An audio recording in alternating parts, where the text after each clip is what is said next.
ওম নমঃ শিবায়। কেমন আছেন আপনারা সবাই? আশা করি খুব খুব খুব ভালো আছেন। আমরাও ভালো আছি। আরও একটা ছোটোখাটো ব্লগ নিয়ে উপস্থিত হলাম আপনাদের সামনে। আমরা মহাকাল উজ্জয়নে গেছিলাম, তা তো আপনাদের সঙ্গে শেয়ার করেই ফেলেছি অলরেডি 2-3টে ভিডিও। এটা সেকেন্ড দিন। Happy birthday to you, happy birthday to you, happy birthday dear Tia, happy birthday to you. ये बहुत बदमाश। ठीक है चलो चलो काटो। ले भाई के खाओ। दीदी खा भाई के खावा दीदी भाई के खाओ फर्स्ट भाई ये खाओ। गेंद उठा ले उठाओ उठाओ ले हाथ दिए भाई खाओ भाई का भाई खाओ खा दे तब जियो काट खा तो खा, रुको ना चल लगे तो काटा नहीं दीदी खा दे ले या ये बार लो लगा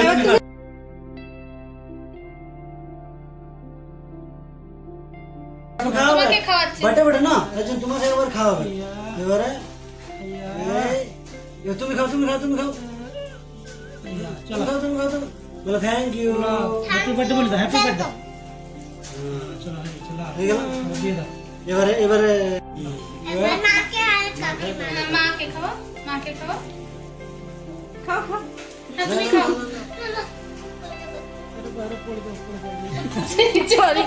সবাই কাকিমা খাও দিনের ভিডিও যেদিন সোনুর বার্থডে ছিল 5th জুলাই।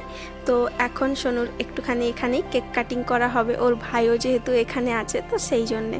তো ঝটপট করে চলুন কেকটা কেটে, তারপর আমাদের আবার ট্রেনও রয়েছে বিকেল 5টা বা 5:30 এইরকম কিছু সময়। তো ঝটপট করে কেক কেটে খাওয়া দাওয়া করে তারপর আমরা আবার ট্রেন ধরতে বেরিয়ে পড়ব। তো ব্লগটা তাহলে শুরু করা যাক। কে কেস ছিল কি আসেনি? চল এদিকে তুই এইখানে আয় এদিকে পুরা গিয়ে আছে। এই আয় বাবু এটা পাপা ডাকছে। ওই দাদা জেঠি খাওয়াচ্ছে, যা যা যা, নেবে? যা জেঠি খাওয়াচ্ছে যা। বাবু খেতে একটু খাবে একটু খাবে। এই তো রাগ ভেঙেছে। হ্যাঁ দিছি এবারে খাওয়াই ছিল খাবারই তো বেশ অনেকক্ষণই আমরা ট্রেন ধরে ফেলেছি, আমরা বসেও গেছি, অনেকটা সময় পেরিয়েও এসেছি ট্রেনের মধ্যে। তো যাই হোক, এখন ওই সন্ধে হয়ে গেছে, সন্ধে পেরিয়ে গেছে, ওই 8টা মতো বাজবে এখন। তো সবাই এখন খাওয়া দাওয়া করছে, তারপর নিজের নিজের জায়গায় শুয়ে পড়বে তাড়াতাড়ি করে। আর আমাদের এই ট্রেনটা পুনে পৌঁছাতে ওই 9টা 8:30 9টা এরকম বেজে যাবে। তো যাই হোক, এখন চলুন তাহলে সফরটাকে এনজয় করা যাক। আর সকাল দিকের ভিউটা থাকবে খুব সুন্দর, কারণ ট্রেনটা আবারও সেই লোনাওয়ালা দিয়েই যাবে। তাই আমরাও তাড়াতাড়ি খেয়ে দিয়ে শুয়ে পড়বো, কারণ সকাল সকাল জানলার কাঁচ দিয়ে সুন্দর সুহানা সকাল দেখার জন্য। তো যাই হোক, রাত্রে খুব সুন্দর বলবো না, তবে মোটামুটি ঘুমটা হয়েছিল। আর উঠেই দেখি এইরকম একটা সুন্দর সুহানা সকাল। তো চলুন আপনাদের সঙ্গেও পরিবেশটা শেয়ার করি। এই ট্রেনটি যেহেতু লোনাওয়ালা খান্ডালা কারজাত এই রাস্তা দিয়ে রুট দিয়ে যায়, তাই বেশ অনেকটা অঞ্চল জুড়ে জানেন স্বচ্ছ সুন্দর একটা প্রাকৃতিক পরিবেশ আমরা উপলব্ধি করতে পারি, দেখতে পারি। আরও একটা উপরি পাওনা হলো, যেহেতু মহারাষ্ট্রে জুলাই থেকেই রেনি স্টার্ট হয়ে যায়, বৃষ্টিপাত শুরু হয়ে যায় বেসিক্যালি এই হিল স্টেশনগুলোতে। আর মহাবালেশ্বরে এইগুলো জায়গাগুলোতে বেশ অনেক দিন আগে থেকেই বৃষ্টিপাত শুরু হয়ে যায়। আমাদের এখন ওই দিকটাতে বৃষ্টি এখনও শুরু হয়নি, বর্ষা এখনও ঢোকেনি। আর এইদিকে দেখুন চারিপাশে একদম সবুজময় হয়ে রয়েছে। চারিপাশটা দেখে মনে হচ্ছে কেউ যেন একটা সবুজ রঙের টান করে চাদর একদম সকাল সকাল পেতে রেডি করে রেখে দিয়েছে। চারিপাশটা দেখে এত সুন্দর লাগছে কি আর বলবো।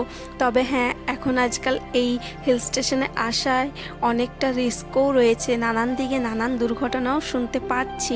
যাই হোক, তবে প্রকৃতির কাছে তো ছুটে যেতে মন চায়ই মানুষের, 2 দিনের জন্য একটু রিল্যাক্স হওয়ার জন্য। তো সেই জন্য সবাই আসে। তো সবাই অবশ্যই সাবধানের সঙ্গে আনন্দ করবেন।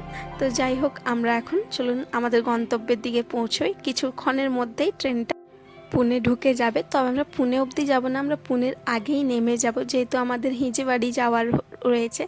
তো সেই কারণে আমরা পিম্পরি চিনচৌড়ের যে রেলওয়ে স্টেশনটা ওখানেই নেমে যাব।